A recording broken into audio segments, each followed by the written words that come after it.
بسم اللہ والصلاة والسلام علی رسول اللہ اما بعد اعوذ باللہ من الشیطان الرجیم بسم اللہ الرحمن الرحیم ان المتقین فی جنات ونعیم صدق اللہ العظیم۔ معزز سامعین، جنت یہ اللہ رب العزت کی نعمتوں کا خزانہ ہے۔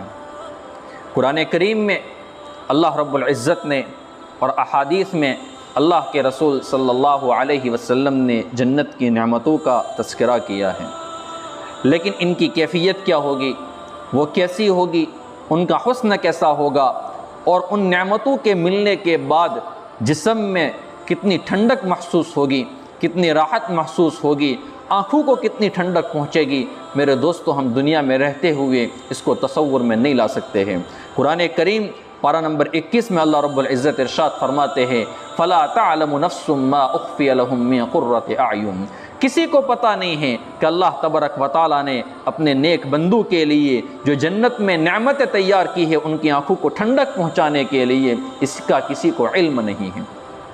یہ تو اللہ رب العزت قرآن کریم میں ارشاد فرماتے ہیں۔ میرے دوستو، جنت میں بندے کو اللہ تبارک و تعالیٰ انشاءاللہ نعمت عطا فرمائے گا، لیکن کبھی کبھار ایسا ہوتا ہے کہ دنیا میں جو انسان اللہ رب العزت کی نسبت کے اوپر جو چیز قربان کر لیتا ہے، اللہ تبارک و تعالیٰ کبھی کبھی اسی کی مناسبت سے آخرت میں اس کو نعمت عطا فرماتے ہیں۔ یہ تو میں نے شروع میں کچھ تمہیدی گفتگو آپ حضرات کی خدمت میں پیش کی، اب ایک مزید بات آپ کی خدمت میں پیش کرتا ہوں۔ دنیا میں کوئی انسان جب بہت زیادہ خوبصورت ہوتا ہے اور اس کی خوبصورتی کو بیان کرنا ہوتا ہے تو اکثر و بیشتر ہم ایک جملہ کہتے ہیں۔ وہ کیا کہتے ہیں کہ فلاں بندہ خوبصورتی میں گلاب کے مانند ہے۔ حالانکہ میرے دوستو، یہ مثال دینے کے لیے ہم کہتے ہیں دنیا کا جو گلاب ہوتا ہے، دنیا کے گلاب کے اندر خوبصورتی ہوتی ہے۔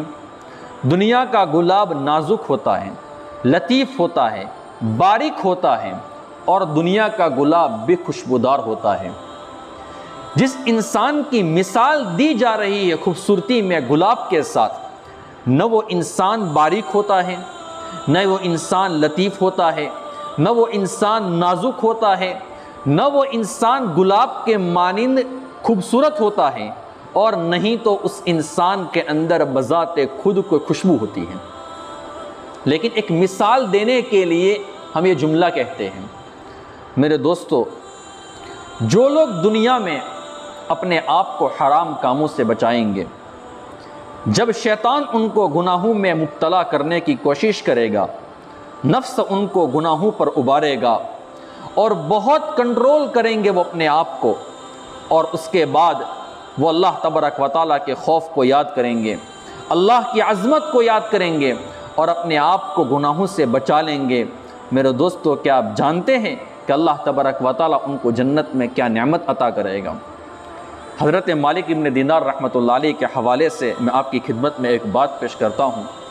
ایک بزرگ فرماتے ہیں کہ ہم نے حضرت مالک ابن دینار رحمۃ اللہ علیہ سے سنا، حضرت مالک ابن دینار رحمۃ اللہ علیہ فرماتے ہیں کہ جنات النعیم میں اللہ تبارک و تعالیٰ نے ایسی حوریں بنائی ہے کہ جن کو اللہ رب العزت نے جنت کے گلاب سے بنایا ہے، جن کو اللہ رب العزت نے جنت کے گلاب سے بنایا ہے۔ میرے دوستو، دنیا کا گلاب خوبصورت ہوتا ہے، دنیا کا گلاب لطیف ہوتا ہے، دنیا کے گلاب میں خوشبو ہوتی ہے۔ میرے دوستو، جنت کا گلاب کیسا ہوگا؟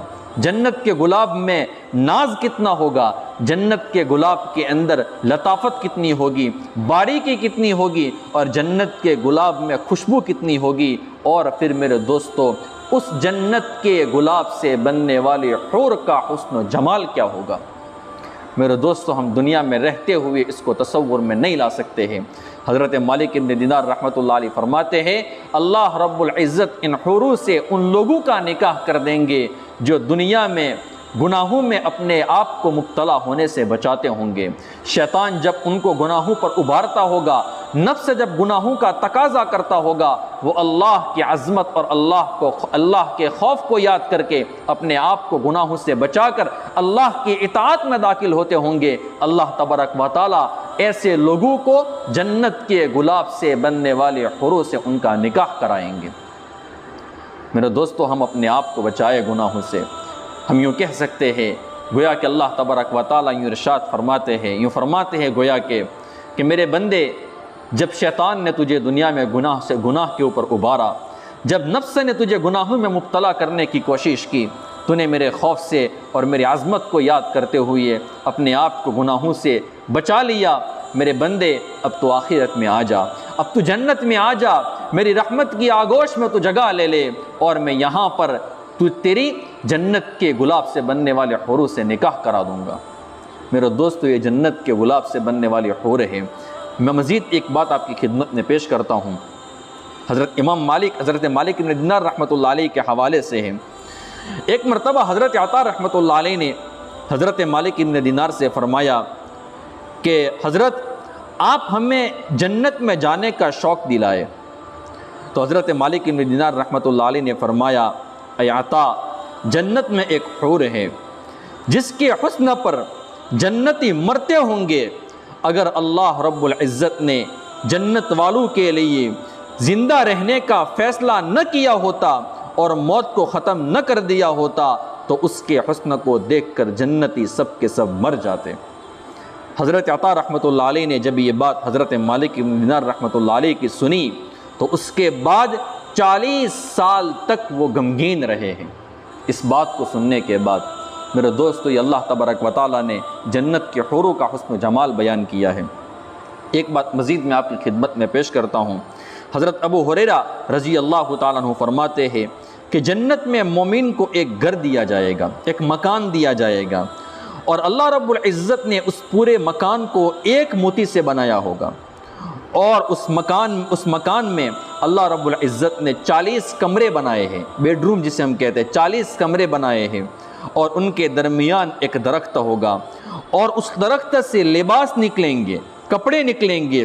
جنتی اس درخت کے پاس جائے گا اور ان کپڑوں میں باریکی اتنی ہوگی، اور وہ اتنے ملائم ہوں گے اور اتنے ہلکے ہوں گے کہ ایک انگلی سے وہ 70 جوڑوں کو ایک ساتھ اٹھا لے گا، اور ان کپڑوں کے اوپر لؤلؤ یعنی موتی اور مرجان کا جڑاؤ کیا ہوگا۔